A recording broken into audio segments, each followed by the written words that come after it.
মুর্শিদাবাদের বহরমপুর শহরের পাশাপাশি মুর্শিদাবাদের ডোমকল শহর, আর এই ডোমকল শহরে গড়ে উঠেছিল রবীন্দ্র নজরুল ভবন। তৎকালীন বাম সরকারের আমলে এই ভবন গড়ে উঠেছিল।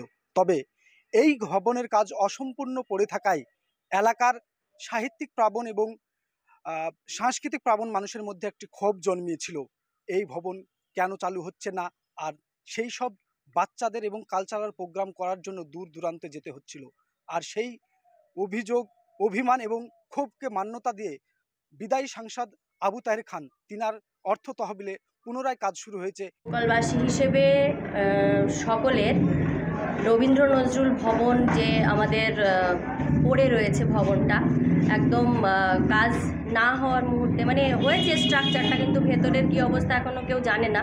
বিভিন্ন সময় বিভিন্ন অনুষ্ঠানগুলো যেগুলো হয় সেগুলো ভবনের সামনেই হয়ে থাকে, কিন্তু এটা যদি সরকার সরজমিনে একটু তদন্ত করে এবং কেন এই নির্মাণটা ঠিকঠাকভাবে হচ্ছে না কেন, এটা যদি করে তাহলে খুব ভালো হয়।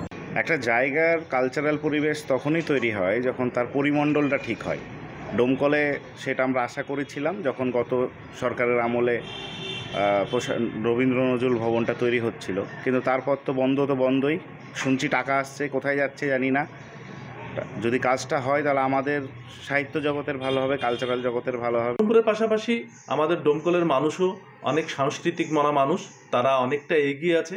কিন্তু আমাদের ডোমকলে বাম আমলে শুরু হয়েছিল রবীন্দ্র নজরুল মঞ্চ, সেটা এখন পর্যন্ত শেষ হয়নি। এটার দাবি আমাদের দীর্ঘদিনের, আমরা চেয়ে আছি কবে এটা শুরু হবে। সম্প্রতি শুনলাম আবু তাহের খানের তহবিল থেকে কিছু বরাদ্দ হয়েছে, এখন দেখার যে সেটা কবে শেষ হয়। কি সম্পূর্ণ হবে এই ভবনের কাজ, এলাকার মানুষ কি করতে পারবে এই ভবনে কালচারাল প্রোগ্রাম, সেটাই এখন দেখার। আমার শহর ডোমকল থেকে রাকিবুল ইসলাম, কলকাতা টিভি।